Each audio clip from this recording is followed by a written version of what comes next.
Okay, so today we're doing app school participation and stress. So hello viewers, you are currently watching St. Rose Fireside Stats.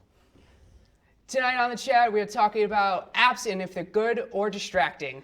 If we like participating in class. And how do we deal with stress during the finals? Okay, so applications. Okay, so let's see. What kind of apps do you have on your phone, Alex? Well, I am a power user on my phone, which it means I like to mod my phone a lot. I have apps such as Tasker, XDA, or Root apps such as like Root Toolbox Pro. All these give me access to help me make my phone faster, more customizable, and that's what I just use mostly on my phone. Okay, and how about you, Marvin? I'm mostly of a social media / gamer type apps. Like I use Snapchat a lot, Facebook, Twitter. But then like when I go over to the games, I'm usually with the trending ones. There's like this one that I found was like Cat Wars, which is basically a pretty nice one that I found. And then there's one that my friends recommended me called Politicats. That one's been the one that I've been really amazed about. But other than that, I'm pretty good. Yeah. I remember my uncle. We always go camping, and for some reason he pulls out this dinosaur of a phone. Like it's still the flip phone, and it only has like the numbers on it, and I don't even know if it has text. So like, would you rather have your smartphone with the apps on it, or would you rather have your dinosaur phone? Let's start with you, Marvin. I guess if you're like that like real ahead of the future type of person, I would suggest like getting like the smartphone type things. But if you're only using the phone to like call someone or just let them know you're okay, I think you can go back with the dinosaur phones. Because like I remember like my one of my senior high school teachers was like he has the dinosaur phone, but he only uses it for calling someone, letting someone know that they're okay and everything. Because like I remember for his Christmas present, he got an iPhone and he broke it like the week in. But he's like, oh, but my flip phone works perfectly fine. Like I could drop it from like 5 floors and it'll still be okay. Yeah. And it was like amazing. How about you, Alex?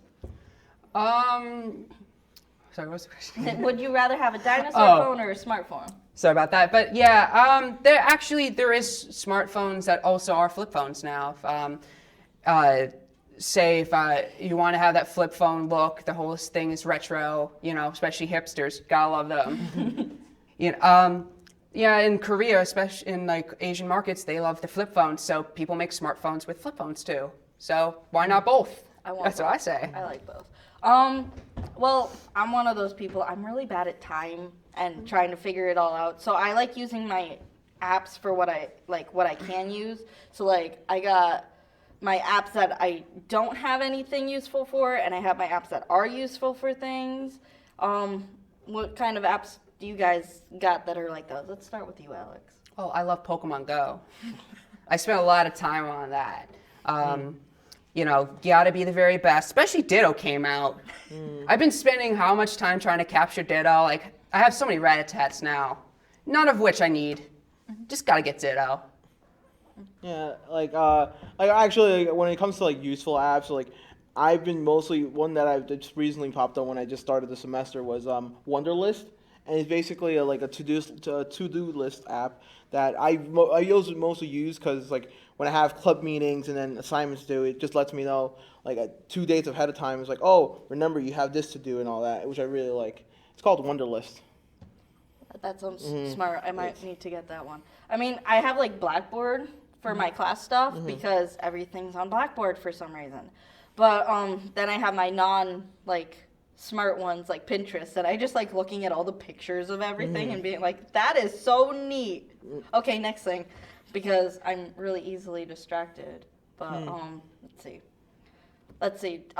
Is there any app that you really like wasting time on besides like Pokemon Go or your to-do list? I would say like Twitter. When since I'm mostly a gamer, every single like company starts using Twitter to like let their people know like, oh, we have an update coming soon. You should really check it out, and like, oh, you should really come back to this game because we're offering this special soon and all that. That's what I use mostly with Twitter. Do you use anything besides Pokemon Go, Alex? I spend a lot of time on YouTube. like a tremendous amount of time on YouTube. So whenever I'm bored, just scroll through my subscriptions. Something's bound to be new.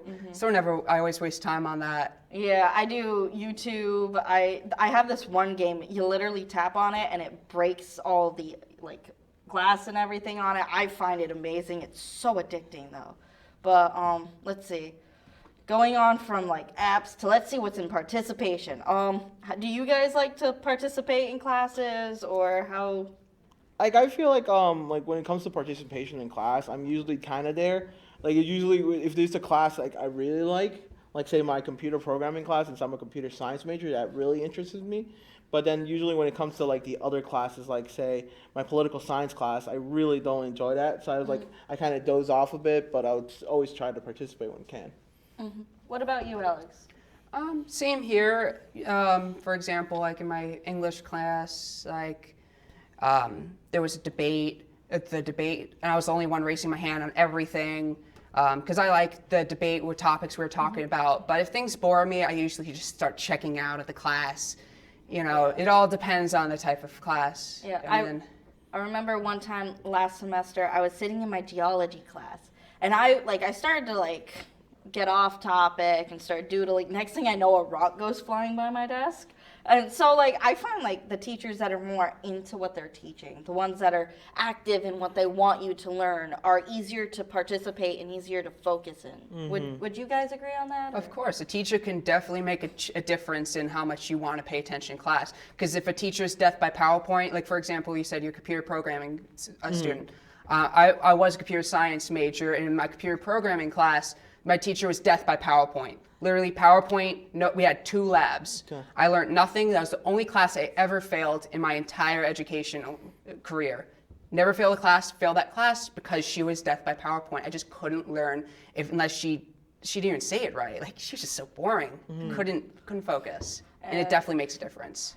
And if you get a monotone teacher, remember, do not try to get a failing grade. It will only come back to haunt you. But so you guys like sitting in the front or the back when you participate in class?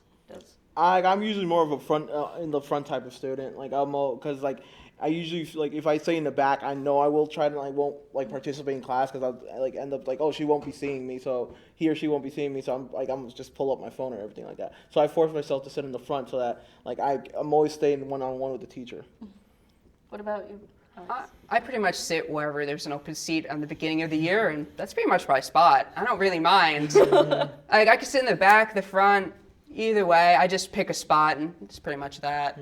See, my issue is it doesn't matter where I sit, but if I get a teacher that's a little too lenient, I'll start chit-chatting with my friends a little bit, and then after a while, it's just a full-on conversation that has nothing to do with class, and I'm like, oh wait, learning, and I get back on topic, and I know everything, but it's still a little distracting to have that really too lenient teacher, you know?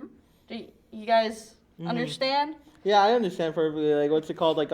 My back to my computer programming teacher. Since he's it's his first year here in St. Rose, he's always trying to get used to new stuff. I remember the first week we had to introduce him to the smartboard and everything, and it was always so funny because he didn't know certain stuff. And I remember just last week I showed him how to do a new page on the thing, and he's just wow, he just amazes, and it's that kind of keeps me entertained because he's he always has that little personality twist to him that really enjoys. Now, they always say that the best teachers learn from their students. Do you guys think that's true, or can that just be a broad spectrum of how things work?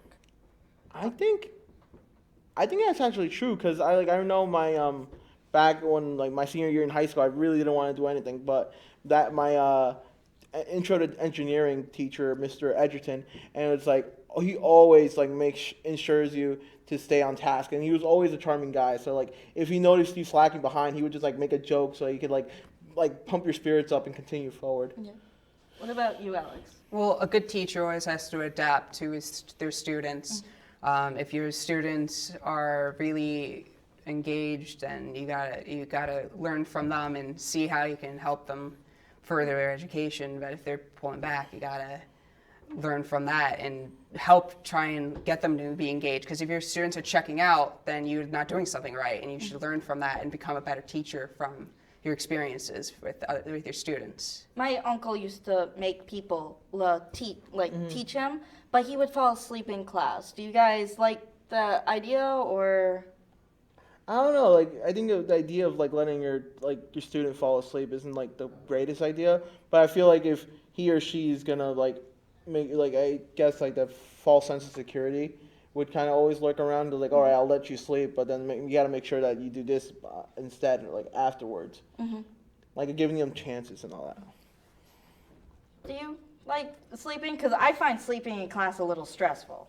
Like, well, I tutored and taught some classes before, and when your students are starting to fall asleep, you start falling asleep, and the teacher starts feeling like they're doing something wrong. Because if your students are on their computers sleeping, it starts putting pressure on the teacher, and then they start slipping up more, and it's just never a good time. Yeah. But if you're tired and if you talk to the teacher, maybe just see if they will let you sleep. So it all depends on them.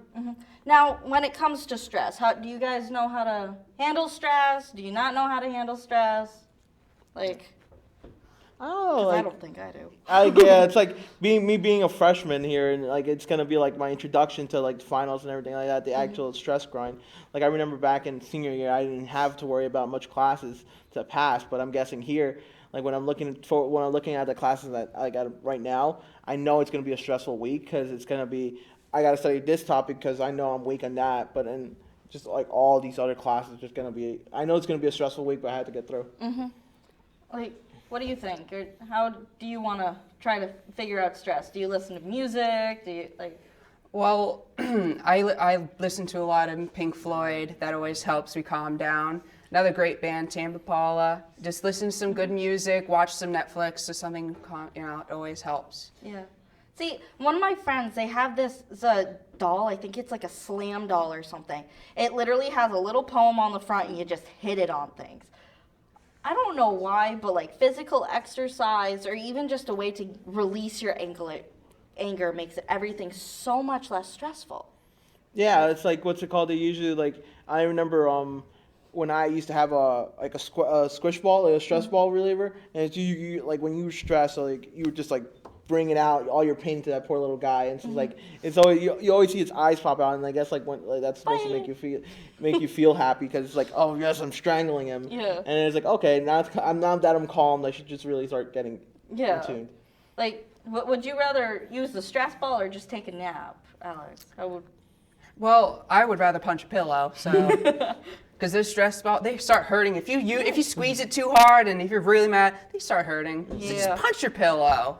But then at the same time, like if you don't punch it right, it could hurt your whole arm. So get a lot of pillows. A lot of pillows. I'm personally into comfort food. I love like getting a whole bunch of sweets lined up before a big study session, and then while I'm studying, just like for some reason, all the food disappears, and I don't understand it.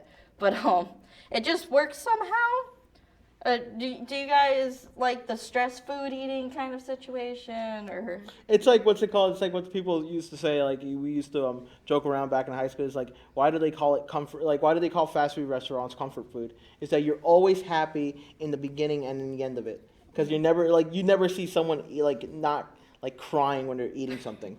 They're always so joyful when they're eating like a Burger King meal or something like that. You don't see it's usually the person eating a salad that's sad at the person eating the hamburger. True. I prefer the cheeseburger anyways, but I actually like salad. I'm like a bunny rabbit. I buy like tons of salad and those are great meals. It's healthy and it tastes great. Just drown it in a lot of dressing. You got yourself a meal. It's a lot of dressing. See. My issue is while I'm studying with my big pile of food, I'll open up my computer to do my homework, and then like YouTube's like right there. Like, do you guys rather have the homework like on a sheets of paper or rather have it on the computer? I feel like when I have that type of work, it's like mostly I try to use someone else's computer because like I know my computer has things that I know it's there, so I'll just go into it. So I use someone like, say, like my roommate usually just has like not like the same apps as me. So I was like, oh, let me borrow your laptop. You can borrow mine, because I know his computer. I can just focus on what I need to focus on, and not just his stuff, like that type of thing. Yeah.